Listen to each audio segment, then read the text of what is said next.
year ago, Holly and I decided that we both felt really strongly that we wanted to write a book together and have it be something meaningful for families, that they could pick it up, gain strategies quickly, and also realize that they weren't alone, that they were not the only person going through having a child with ADHD. And we wanted our book to reflect our strength-based approach and really highlight that there is a flip side to ADHD, and that it certainly has its challenges and its struggles, but there are so many positive and strengths associated with ADHD. And we wanted to highlight that throughout the book, in every chapter, with every strategy.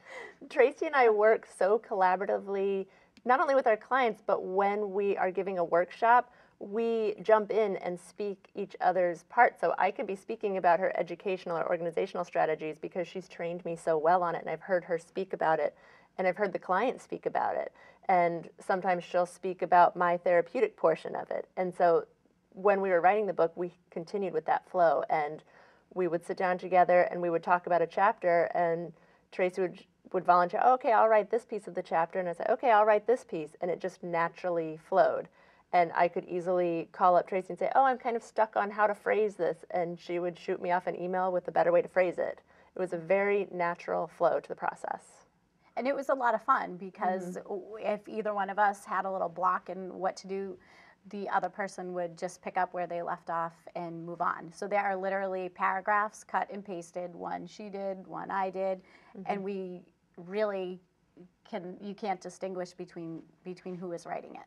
So the process just really worked. And deciding on what to keep in and what to take out, I think together we've been thinking about writing a book for probably 10 years and have had all these experiences of what we both wanted in a book for families. And our philosophy before we started working together was the same. So it was really easy to say, what do you think parents need? What do I think parents need? What have children told us for years about what they wish everyone else knew about ADHD? And that's part of the book too. So we didn't come up with these ideas on our own. Oh, we should write a book and people need to know about this, that, and the other. We wrote our book because parents were telling us we need more information on how to communicate with their child. We need more information on how to organize their bedroom. So we specifically wrote the book to gearing it towards the parents' needs.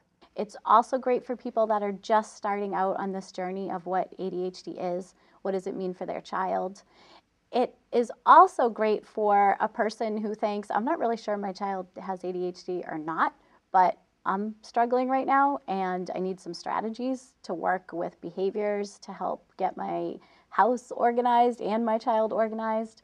It's great for that as well, and as a hands-on tool is really how we see it, that you could read the entire book front to back, or you might go through and choose chapters that are things that are sticking out for you. It's also appropriate for teachers and doctors and anyone working with children to read because the strategies are general, but they can be geared down and individualized to the child. And in keeping with our philosophy is if everybody's literally on the same page, then the child will learn the strategies that much quicker. I think families or whoever's reading this book are going to use it in a few different ways. One, someone who wants to pick up a book and learn more about ADHD and is at the beginning of this journey is going to be able to sit down and read it. I think people who know more about ADHD and have a specific concern about homework can go right to the back of the book, look up homework, see what page we talk about it, and are going to be able to go to that section, read a few pages and know, oh, okay, so if I make changes A, B, and C with my child, then I'm going to be more successful.